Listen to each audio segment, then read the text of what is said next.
Congo Hold'Up, GFI Bank, la banque des présidents.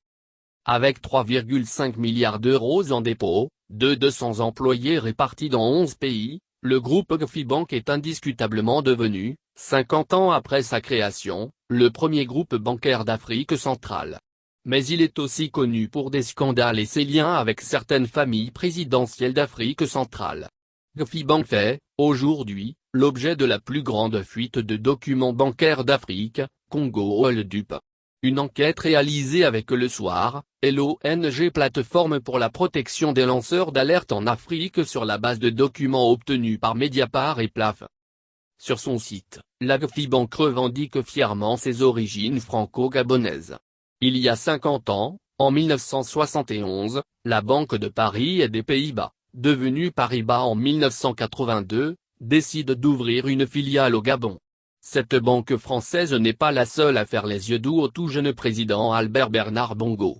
À l'époque, la Banque nationale de Paris, BNP, la Société Générale et le Crédit Lyonnais créent aussi des succursales dans ce petit pays d'Afrique centrale. Tout ont flairé un marché juteux. En ces belles années de la France-Afrique, le Gabon connaît un boom pétrolier.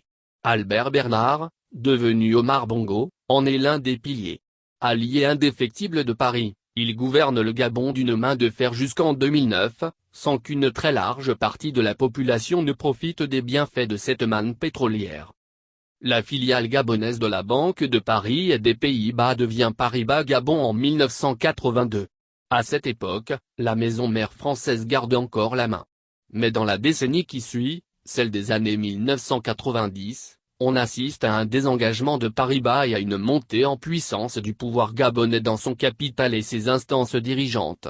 Quand Paribas se retire, cette banque prend le nom de Banque gabonaise et française internationale, GFI. Elle devient donc une banque 100% africaine. La famille Bongo y détient toujours des parts, non seulement dans la holding, 7%, mais aussi dans plusieurs autres filiales. La banque d'Omar Bongo. L'enquête dite des biens mal acquis, ouverte en 2010 par le pôle financier du tribunal de Paris, lève le voile sur les suites de cette histoire bancaire franco-gabonaise.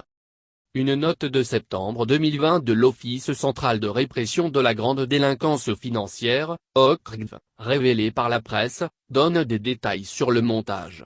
De 1996 à 2008, via la GFI Bank Gabon et la banque française BNP Paribas, la famille Bongo aurait acquis 12 biens immeubles à Paris et Nice pour un montant total d'au moins 35 millions d'euros.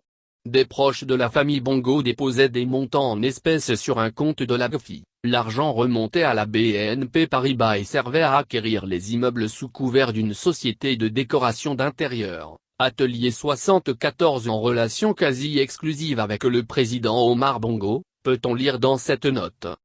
Cette combine lui a notamment permis d'acquérir 2 hôtels particuliers rue Donne et rue de la Baume dans les quartiers UP des 16e et 8e arrondissements de Paris respectivement pour des montants de 3,5 millions d'euros en 1997 et 18 millions d'euros en 2007. Selon cette note de l'OCRIF, le volume des espèces était sans rapport aucun avec les émoluments du président du Gabon.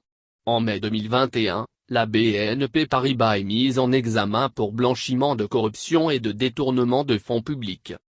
À l'annonce de cette inculpation, la BNP Paribas s'est refusée à tout commentaire. Toutefois, d'après nos confrères de l'agence France Presse, AFP, face au juge, les représentants de la banque ont reconnu des carences dans leur suivi du dossier, mais nié tout dessein frauduleux. La banque de Denis Sassou Nguesso. La famille Sassou Nguesso du Congo-Brazzaville est aussi visée par cette enquête dite des biens mal acquis. La GFI Bank ne met les pieds dans ce pays voisin du Gabon qu'en 2000. C'est sa première succursale ouverte à l'international. Elle s'y implante en y reprenant les bureaux et le fichier clientèle d'une autre banque qui incarnait la France-Afrique, la Banque africaine d'Elf, la Banque française intercontinentale, FIBA.